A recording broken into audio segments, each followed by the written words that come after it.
தேர்தல் வர நேரத்துல மாறி மாறி அறிவிப்புகள் வந்துட்டு இருக்கு. இனி ஒவ்வொருத்தர் அக்கௌண்ட்டுக்கும் 27,000 வரப்போகுதா? திமுக இப்படி ஒரு முடிவு எடுத்திருக்காங்களா? வாங்க என்ன ஆச்சுங்கிறத பார்க்கலாம். தேர்தல் நேரத்துக்கு முன்னாடி இந்த மகளிர் உரிமை தொகை தடைபடும் அப்படின்னு சொல்லி மகளிருக்கு இந்த தொகை தடைபடவே கூடாதுன்னு 5,000 வழங்கி இருந்தாரு முதலமைச்சர் மு.க.ஸ்டாலின் அவர்களும். இந்த நிலையில இதை தொடர்ந்து இப்ப இபிஎஸ் அவர்கள் அதிமுக ஆட்சிக்கு வந்தா ஒவ்வொரு குடும்பத்துக்கும் உதவித்தொகையா 10,000 கொடுக்கப்படும் அப்படிங்கிற ஒரு அறிவிப்பை வெளியிட்டாரு. தேர்தல் முன்னாடி இப்படி ஒரு அறிவிப்புகள் வெளியானதை தொடர்ந்து எல்லாருமே ரொம்ப ஆச்சரியத்தோடவும் அதிர்ச்சியோடவும் இருக்கிற நிலையில இன்னொரு அதிர்ச்சி, அதுவும் எல்லாருக்கும் ரொம்ப சந்தோஷம் கொடுக்கிற மாதிரி ஒவ்வொருத்தருடைய அக்கௌண்ட்டுக்கும் 27,000 வரப்போறதா தகவல் வெளியாகி இருக்கு. 27 மாத மகளிர் நிலுவைத் தொகையை தமிழக அரசு ஒவ்வொருத்தர் அக்கௌண்ட்டுக்கும் செலுத்த போறாங்களாம். முதல் முறையா 10,000 தேர்தலுக்கு முன்னாடியும் மீதி 17,000 தேர்தலுக்கு பிறகும் செலுத்த இருக்கிறதா தகவல் வெளியாகி இருக்கு. இந்த தேர்தல் நேரத்துல இப்படி அடுத்தடுத்த அறிவிப்புகள் வருது.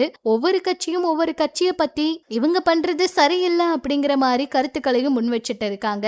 ஏற்கனவே தமிழகம் இவ்வளவு நிதி நெருக்கடியில இருக்க நேரத்துல இந்த மாதிரி ஒரு அறிவிப்பு நிச்சயமா சாத்தியமாகுமா அப்படிங்கிற கேள்வியும் இருக்கு. தமிழக முதலமைச்சர் மு.க.ஸ்டாலின் அவர்கள் நிச்சயமா இந்த அறிவிப்பை வெளியிட போறாரா? இந்த நின்ற தொகை 27,000 எல்லாருக்கும் கிடைக்க போகுதா அப்படிங்கறத பொறுத்திருந்துதான் பார்க்கணும். இந்த செய்தி இப்ப சமூக வலைதளத்துல ரொம்ப வேகமா பரவிக்கிட்டு இருக்கிறதுனால உண்மையா அப்படின்னு சொல்லி நிறைய பேர் பேங்க் அக்கவுண்டும் செக் பண்ணிட்டு இருக்காங்களாம். இந்த நிலுவைத் தொகையை நிச்சயமா அரசு செலுத்துவாங்களா?